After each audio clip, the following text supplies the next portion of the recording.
ఓం శాంతి 29/6/25 revise Murali 31/12/2005. బాబా చెప్తున్నారు, కొత్త సంవత్సరంలో మీ పాత సంస్కారాలను యోగాగ్నిలో భస్మం చేసి బ్రహ్మ తండ్రి సమానంగా త్యాగము, తపస్య మరియు సేవలో నంబర్ 1గా అవ్వండి. ఈరోజు బాబ్దాదా నలువైపులా ఉన్నవారికి, వారు సన్ముఖంలో ఉన్న లేక దూరంలో కూర్చొని హృదయానికి సమీపంగా ఉన్న అందరికీ 3 అభినందనలు ఇస్తున్నారు. 1, కొత్త జీవితానికి అభినందనలు. 2, కొత్త యుగానికి అభినందనలు. 3, నేటి ఈ రోజున కొత్త సంవత్సరానికి అభినందనలు. మీరందరూ కూడా కొత్త సంవత్సరానికి అభినందనలను ఇవ్వటానికి మరియు అభినందనలను తీసుకోవడానికి వచ్చారు. వాస్తవానికి సత్యమైన హృదయం యొక్క సంతోషపు అభినందనలను బ్రాహ్మణాత్మలైన మీరు తీసుకుంటున్నారు మరియు ఇస్తారు కూడా. నేటి ఈ రోజుకు మహత్వం ఉంది. వీడ్కోలు కూడా మరియు అభినందనలు కూడా. ఇది వీడ్కోలు మరియు అభినందనల సంగమ యుగము. నేటి ఈ రోజును సంగమం యొక్క రోజు అని అంటారు. సంగమం యొక్క మహిమ చాలా గొప్పది. సంగమ యుగానికి ఉన్న మహిమ కారణంగానే ఈ రోజుల్లో పాత మరియు కొత్త సంవత్సరం యొక్క సంగమమును ఎంతో వైభవంగా జరుపుకుంటున్నారు అన్నది మీ అందరికీ తెలుసు.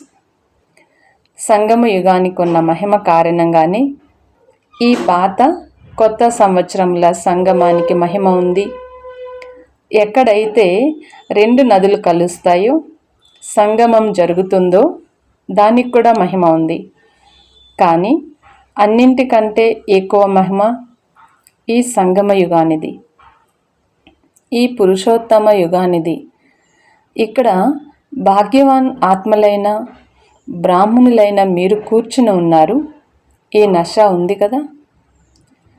ఒకవేళ ఎవరైనా మిమ్మల్ని మీరు ఏ సమయంలో ఉన్నారు, మీరు కలియుగంలో ఉంటున్నారా లేక సత్యుగంలో ఉంటున్నారా అని ప్రశ్నిస్తే మీరు వెంటనే ఏమంటారు? మేము ఈ సంగమంలో పురుషోత్తమ సంగమ యుగంలో ఉన్నాము అని అంటారు కదా.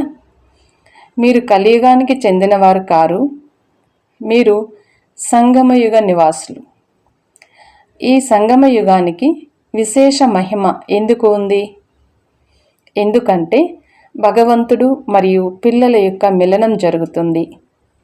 ఏ యుగంలోనూ జరగని మేళ జరుగుతుంది, మిలనం జరుగుతుంది. మరి మేళాన్ని జరుపుకునేందుకు వచ్చారు కదా. మీరు మిలన మేళాను జరుపుకునేందుకు ఎక్కడెక్కడి నుండో వచ్చారు. డ్రామాలో ఆత్మనైన నాకు ఇటువంటి భాగ్యం కూడా నిశ్చితమై ఉంది అని ఎప్పుడైనా స్వప్నంలోనైనా ఆలోచించారా? ఆత్మకు పరమాత్మతో కలిసే భాగ్యం ఇంతకు ముందు ఉంది, మరి ఇప్పుడు ఉంది. తండ్రి కూడా పిల్లల ప్రతి ఒక్కరి భాగ్యాన్ని చూసి హర్షిస్తారు. వాహ్ భాగ్యవాన్ పిల్లలు వాహ్. మీ భాగ్యాన్ని చూసుకొని హృదయంలో మీ గురించి మీరు వాహ్ నేను వాహ్, వాహ్ నా భాగ్యమా వాహ్, వాహ్ నా తండ్రి వాహ్, వాహ్ నా బ్రాహ్మణ పరివారము వాహ్. ఈ వాహ్ వాహ్ అన్న శబ్దం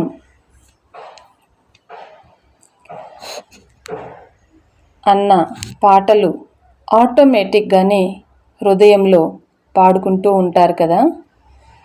మరి ఈ రోజున ఈ సంగమ సమయంలో ఏ విషయాలకు వీడ్కోలు ఇవ్వాలి అని మీ లోపల ఆలోచించుకున్నారా? అందరూ ఆలోచించారా? సదాకాలం కొరకు వీడ్కోలు ఇవ్వాలి. ఎందుకంటే సదాకాలం కొరకు వీడ్కోలు ఇవ్వటం ద్వారా సదాకాలికమైన అభినందనలను జరుపుకోగలరు. ఎటువంటి అభినందనలను ఇవ్వండి అంటే, మీ ముఖాన్ని చూసి ఏ ఆత్మ మీ ఎదురుగా వచ్చినా సరే వారు కూడా అభినందనలను పొంది సంతోషించాలి.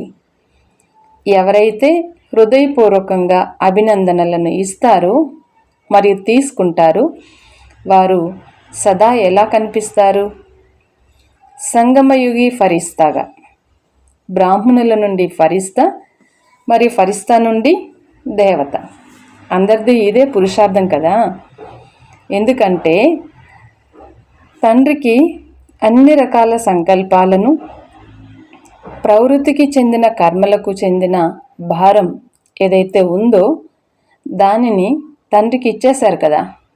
భారాన్ని ఇచ్చేశారా, లేక ఇంకా కాస్త ఉండిపోయిందా? ఎందుకంటే కొంచెం భారం ఉన్నా కానీ అది ఫరిస్తాగా అవనివ్వదు. అంతేకాక తండ్రి పిల్లల భారాన్ని తీసుకునేందుకు వచ్చినప్పుడు మరి భారాన్ని ఇవ్వటం కష్టమా లేక సహజమా? భారాన్ని తండ్రికి ఇచ్చేశాము అని ఎవరైతే భావిస్తున్నారో వారి చేతులు ఎత్తండి. ఇచ్చేశారా? చూసుకోండి, ఆలోచించి చేతులు ఎత్తండి. భారాన్ని ఇచ్చేశారా? అచ్చా, ఇచ్చేసినట్లయితే చాలా అభినందనలు. మరి ఎవరైతే భారాన్ని తండ్రికి ఇవ్వలేదో వారు ఎందుకని తమ వద్ద ఉంచుకున్నారు? ఆ భారం పట్ల ప్రీతి ఉందా ఏమిటి? భారం మంచిగా అనిపిస్తుందా? చూడండి, బాగ్దాదా పిల్లలు ప్రతి ఒక్కరిని ఏమంటారు? ఓ నా నిశ్చింత చక్రవర్తులైన పిల్లలు అని అంటారు. మరి భారం ఉంటే దానికి సంబంధించిన చింత ఉంటుంది కదా. ఆ భారాన్ని తీసుకునేందుకు తండ్రి వచ్చారు. ఎందుకంటే తండ్రి చూస్తున్నారు, 63 జన్మల నుండి భారాన్ని మోస్తూ పిల్లలందరూ చాలా భారీతనం కలవారిగా అయిపోయారు. అందుకే తండ్రి పిల్లలకు భారాన్ని ఇచ్చేయండి అని ప్రేమగా చెప్తున్నారు. అయినా కూడా ఎందుకని పెట్టుకొని ఉన్నారు? భారం పెట్టుకోవడం మంచిగా అనిపిస్తుందా? అన్నింటికంటే సూక్ష్మమైన భారం పాత సంస్కారాల భారము. ఈ సంవత్సరం పూర్తి అయిపోతుంది కదా. అందుకని బాబ్దాదా పిల్లలు ప్రతి ఒక్కరిది ఈ సంవత్సరం యొక్క చార్టును చూశారు. మీరందరూ కూడా ఈ సంవత్సరానికి సంబంధించి మీ చార్టును చెక్ చేసుకునే ఉంటారు కదా. బాబ్దాదా ఏం చూశారంటే, చాలామంది పిల్లలకు ఈ పాత ప్రపంచంపై ఆకర్షణ తగ్గింది, పాత సంబంధాల ఆకర్షణ కూడా తగ్గింది. కానీ పాత సంస్కారాలు, వీటి భారం మెజారిటీ పిల్లల్లో ఉండిపోయింది. ఏదో ఒక రూపంలో మనసులో అశుద్ధ సంకల్పాలు కాకపోయినా కానీ వ్యర్థ సంకల్పాలు చేసే సంస్కారం ఇప్పుడు కూడా పర్సంటేజ్లో కనిపిస్తూ ఉంది. వాచాలో కూడా కనిపిస్తూ ఉంది. సంబంధ సంపర్కాలలో కూడా ఏదో ఒక సంస్కారం ఇప్పుడు కూడా కనిపిస్తూ ఉంది. ఈరోజు బాబ్దాదా పిల్లలందరికీ అభినందనలతో పాటుగా ఏ సూచనని ఇస్తున్నారంటే, మిగిలిపోయి ఉన్న ఈ సంస్కారం సమయానికి కూడా మోసం చేస్తుంది మరియు అంతిమంలో కూడా మోసం చేయడానికి నిమిత్తంగా అవుతుంది. అందుకే ఈరోజు సంస్కారానికి అంతిమ సంస్కారం చేయండి. ప్రతి ఒక్కరికి తమ సంస్కారం గురించి తెలుసు కూడా, వదలాలని అనుకుంటున్నారు కూడా, విసిగిపోయి కూడా ఉన్నారు. కానీ సదా కోసం పరివర్తన చేసుకోవడంలో తీవ్ర పురుషార్థులుగా లేరు. పురుషార్థం చేస్తున్నారు కానీ తీవ్ర పురుషార్థులుగా లేరు. కారణం ఏమిటి? తీవ్ర పురుషార్థం ఎందుకు జరగదు? కారణం ఏమిటంటే, రావణుడిని హతమార్చారు కూడా. కానీ కేవలం హతమార్చడమే కాదు, కాల్చేశారు కూడా. ఇలా హతమార్చడానికి పురుషార్థం చేస్తారు. అప్పుడు ఆ సంస్కారం కాస్త స్పృహ కోల్పోతుంది కూడా, కానీ కాల్చలేదు. కావున ఆ స్పృహ కోల్పోయిన స్టేజ్ నుండి మధ్య మధ్యలో మళ్ళీ లేచేస్తూ ఉంటుంది. అందుకే పాత సంస్కారాల అంతిమ సంస్కారం చేయడానికి ఈ కొత్త సంవత్సరంలో వాటిని యోగాగ్ని ద్వారా కాల్చాలి అనే దృఢ సంకల్పం పట్ల అటెన్షన్ పెట్టండి. ఈ కొత్త సంవత్సరంలో ఏం చెయ్యాలి అని అడుగుతారు కదా. సేవ విషయం వేరు, కానీ ముందుగా స్వయం యొక్క విషయం చూసుకోవాలి. యోగం చేస్తారు పిల్లలు, యోగంలో అభ్యాసం చేస్తుండడాన్ని బాబ్దాదా చూశారు. అమృత వేళలో కూడా చాలా పురుషార్థం చేస్తారు, కానీ యోగ తపస్య రూపంలో చెయ్యరు. తండ్రిని ప్రేమతో తప్పకుండా గుర్తు చేసుకుంటారు. ఆత్మిక సంభాషణను కూడా ఎంతగానో చేస్తుంటారు. శక్తిని తీసుకునే అభ్యాసాన్ని కూడా చేస్తారు. కానీ వీడ్కోలు ఇవ్వాలి అన్న సంకల్పం చేస్తే వీడ్కోలు జరిగిపోగలిగేంతగా స్మృతిని అంత శక్తిశాలిగా తయారు చేసుకోలేదు. యోగాగ్ని రూపంలో కార్యంలో పెట్టరు. అందుకే యోగాగ్ని శక్తిశాలిగా చేసుకోండి అని చెప్తున్నారు బాబా. ఏకాగ్రత శక్తి విశేషంగా సంస్కారాలను భస్మం చేయడానికి అవసరం. ఏ స్వరూపంలో ఏకాగ్రం అవ్వాలనుకుంటే ఆ స్వరూపంలో ఎంత సమయం ఏకాగ్రం అవ్వాలనుకుంటే అంత సమయం ఏకాగ్రం అవ్వగలగాలి. అటువంటి ఏకాగ్రత కావాలి. సంకల్పం చేయగానే అది భస్మమైపోవాలి. దీనిని యోగాగ్ని అని అంటారు. బాబా చెప్తున్నారు, నామరూపాలు సమాప్తి అవ్వాలి. కేవలం హతమార్చితే శవం అనేది ఉండిపోతుంది కదా, కానీ భస్మమైతే తర్వాత ఇక నామరూపాలు అన్నీ అంతమైపోతాయి. కనుక ఈ సంవత్సరం యోగాగ్ని శక్తిశాలి స్థితిలోకి తీసుకురండి. మాస్టర్ సర్వశక్తివంతులు ఏ స్వరూపంలో ఉండాలనుకుంటే దానిని ఆజ్ఞాపించండి. సమాప్తం చేసే శక్తి మీ ఆజ్ఞను పాటించకపోవడం అనేది జరగదు. మీరు యజమానులు, మాస్టర్ అని పిలువబడతారు కదా. మరి మాస్టర్ ఆర్డర్ చేస్తే ఆ శక్తి హాజరు అవ్వకపోతే మరి వారు మాస్టరేనా? బాబ్దాదా చూశారు, పాత సంస్కారానికి చెందిన ఎంతో కొంత అంశ మాత్రం ఇప్పుడు కూడా ఉండిపోయి ఉంది. మరియు ఆ అంశము మధ్య మధ్యలో వంశానికి కూడా జన్మనిస్తుంది. అప్పుడు అది కర్మలలో కూడా వచ్చేస్తుంది. యుద్ధం చేయాల్సి వస్తుంది. బాబ్దాదాకు సమయానుసారంగా పిల్లల యొక్క యుద్ధ స్వరూపం నచ్చటం లేదు. బాబ్దాదా పిల్లలు ప్రతి ఒక్కరిని యజమాని రూపంలో చూడాలనుకుంటున్నారు. ఆర్డర్ చేస్తే ఆ శక్తి హాజరైపోవాలి. మరి విన్నారా? ఈ సంవత్సరంలో స్వయం కోసం ఏం చెయ్యాలో విన్నారా? మీరు శక్తిశాలులు, నిశ్చింత చక్రవర్తులు. ఎందుకంటే అందరి లక్ష్యం ఏమిటి అని ఎవరినైనా అడిగినా ఏమని అంటారు? మేము విశ్వరాజ్యాన్ని ప్రాప్తి చేసుకుంటాము, రాజ్యాధికారులుగా అవుతాము అని అంటారు. స్వయాన్ని రాజయోగిగా చెప్పుకుంటారు. మీరు ప్రజాయోగులా? ఈ మొత్తం సభలో ప్రజాయోగులు ఎవరైనా ఉన్నారా? రాజయోగులు కాకుండా ప్రజాయోగులు ఎవరైనా ఉన్నారా? టీచర్లు అటువంటి వారు ఎవరైనా ఉన్నారా? మీ సెంటర్లో ఎవరైనా ప్రజాయోగులు ఉన్నారా? రాజయోగులము అని అందరూ చెప్పుకుంటారు. ప్రజాయోగులు ఎవరైనా ఉన్నారా అంటే ఎవరు చేతులెత్తరు. మంచిగా అనిపించదు కదా. అంతేకాదు, తండ్రికి కూడా నష ఉంది. బాగ్దాదా నషాతో అంటారు. సంగమంలో కూడా పిల్లలు ప్రతి ఒక్కరూ రాజా పిల్లలు అని. నా ఒక్కొక్క బిడ్డ రాజా బిడ్డ అని ఏ తండ్రి కూడా నషాతో చెప్పలేరు, కానీ బాప్దాదా చెప్తారు. నా ప్రతి బిడ్డ స్వరాజ్య అధికారి రాజా బిడ్డనే. ప్రజాయోగులు ఎవరు అంటే అందులో అయితే చేతులు ఎత్తలేదు కదా, అంటే అందరూ రాజులనే కదా. కానీ శక్తిని ఆజ్ఞాపించినా కానీ అది రాకపోవటం అనేటువంటి డీలా రాజులుగా అవ్వకండి, బలహీనమైన రాజులుగా అవ్వకండి. వెనుక ఉన్నవారు ఎవరు? మేము రాజయోగులము అని ఎవరైతే భావిస్తున్నారో వారి చేతులెత్తండి. పైన కూడా కూర్చుని ఉన్నారు, బాప్దాదా చూస్తున్నారు. పైన ఉన్నవారి చేతులెత్తండి.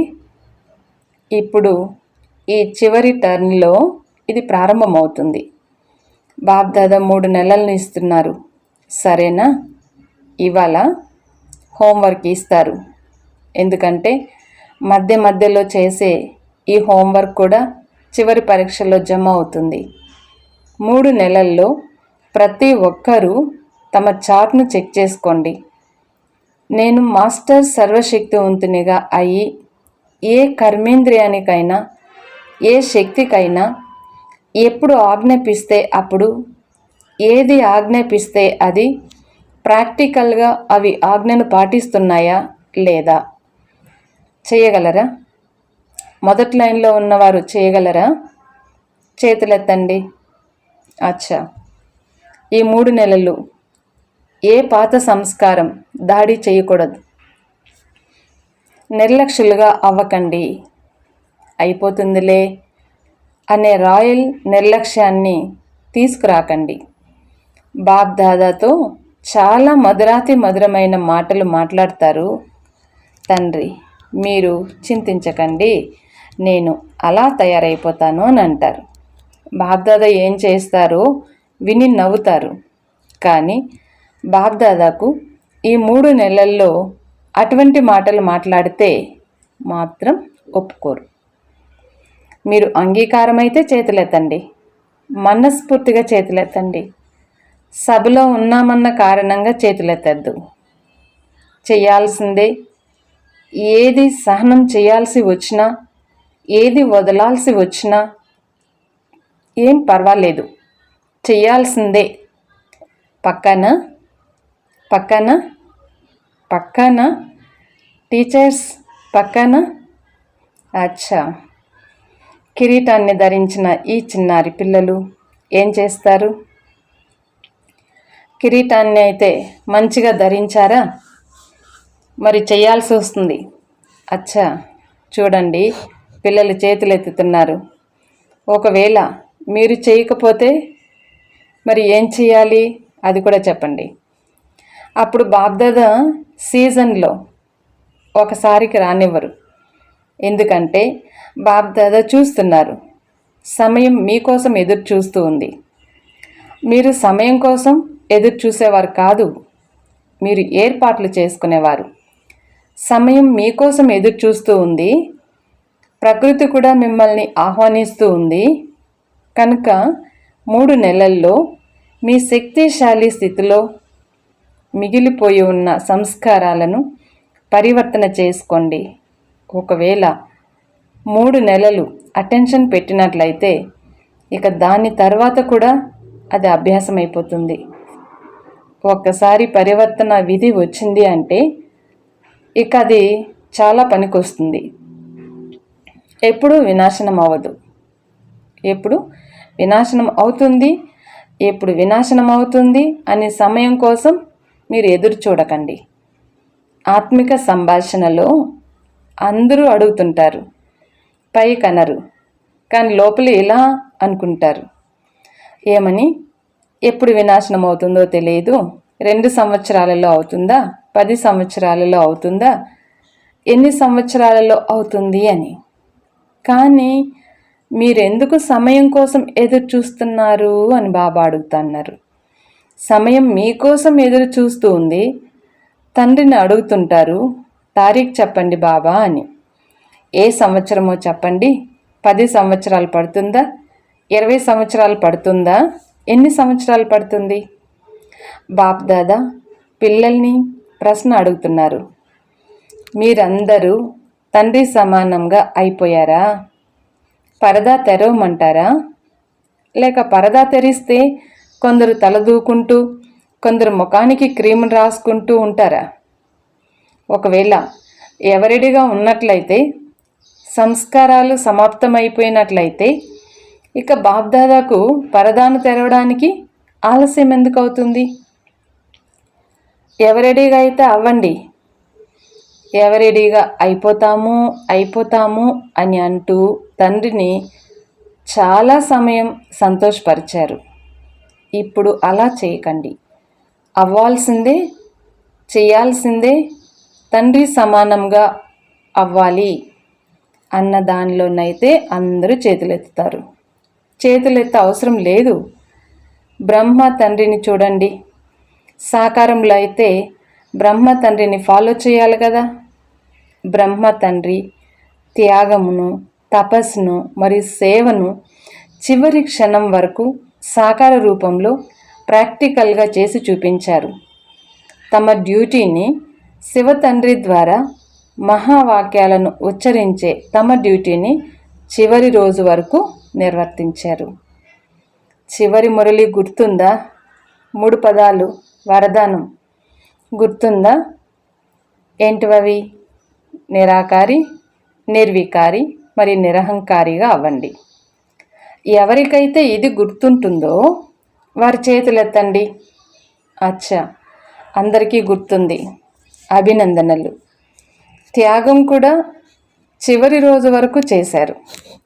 తమ పాత గదిని వదలలేదు. పిల్లలు ఎంత ప్రేమగా బ్రహ్మ తండ్రికి చెప్పినా కానీ వారు వినలేదు. అవి పిల్లల కోసం తయారు చేయటం జరిగింది అని అన్నారు. వాటిని స్వయం ఉపయోగించలేదు. అంటే రూమ్స్ రెడీ అయినాయి కదా, వాటిలోకి రమ్మని బాబాకు చెప్పారు పిల్లలు. కానీ బాబా తన గుడిసె ఏదైతే ఉందో దానిని వదలలేదన్నమాట. పిల్లల కోసం ఈ రూమ్స్ అని చెప్పారు. మరియు సదా 2:30-3 గంటలకి లేచి స్వయం కొరకు తపస్సు చేసుకునేవారు. సంస్కారాలను భస్మం చేసుకున్నారు. అప్పుడు కర్మాతీతంగా అవ్యక్తమయ్యారు.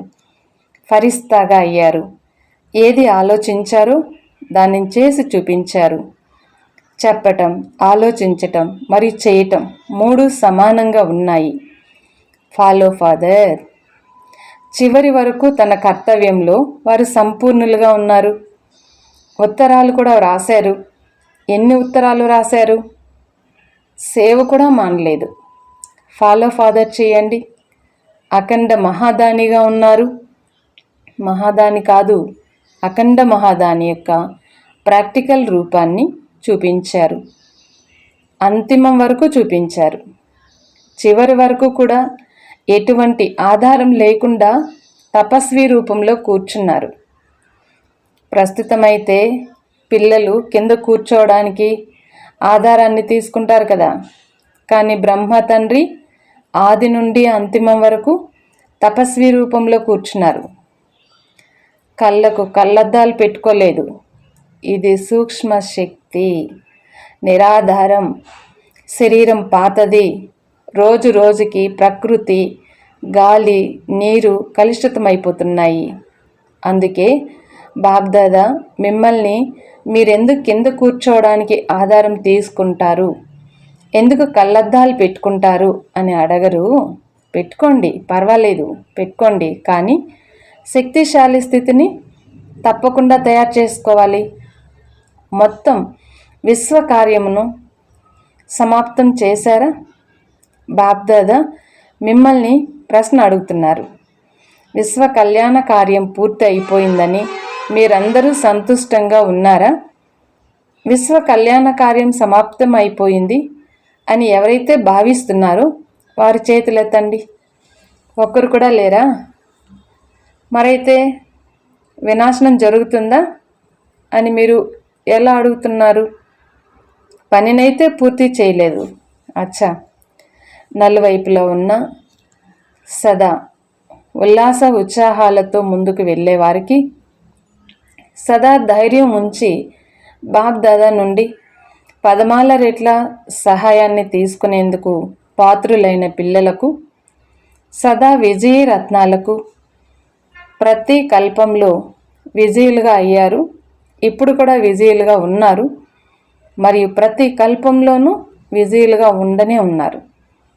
ఇటువంటి విజయ పిల్లలకు సదా ఒక్క తండ్రి తప్ప ఇతరులెవ్వరూ లేరు అని భావించే వారికి, ప్రపంచ ఆకర్షణ లేకుండా, సంస్కారాల ఆకర్షణ లేకుండా, రెండు ఆకర్షణల నుండి ముక్తులుగా ఉండేవారికి, సదా తండ్రి సమానమైన పిల్లలకు బాప్దాదాల ప్రియ స్మృతులు మరియు నమస్తే. వరదానం: సదాకాలికమైన అటెన్షన్ ద్వారా విజయమాలలో కూర్చబడే బహుకాలపు విజయీభవ. వివరణ: బహుకాలం విజయులు విజయమాలలోని మనులుగా అవుతారు. విజయులుగా అయ్యేందుకు సదా తండ్రిని మీ ఎదురుగా పెట్టుకోండి. తండ్రి ఏదైతే చేశారో అదే మనం చేయాలి. ప్రతి అడుగులో తండ్రి సంకల్పం ఏదైతే ఉందో అదే పిల్లల సంకల్పం. తండ్రి మాట ఏదైతే ఉందో అదే పిల్లల మాట. అప్పుడు విజయులుగా అవుతారు. ఈ అటెన్షన్ సదాకాలం కొరకు ఉండాలి. అప్పుడు సదాకాలిక రాజ్యభాగ్యం ప్రాప్తిస్తుంది. ఎందుకంటే ఎటువంటి పురుషార్థమో అటువంటి ప్రారబ్ధం ఉంటుంది. సదాకాలపు పురుషార్థం ఉన్నట్లయితే సదాకాలికమైన రాజ్యభాగ్యం ఉంటుంది. స్లోగన్: సేవలో సదా జీ హాజిర్ అనటం ఇదే ప్రేమకు సత్యమైన రుజువు. ఓం శాంతి.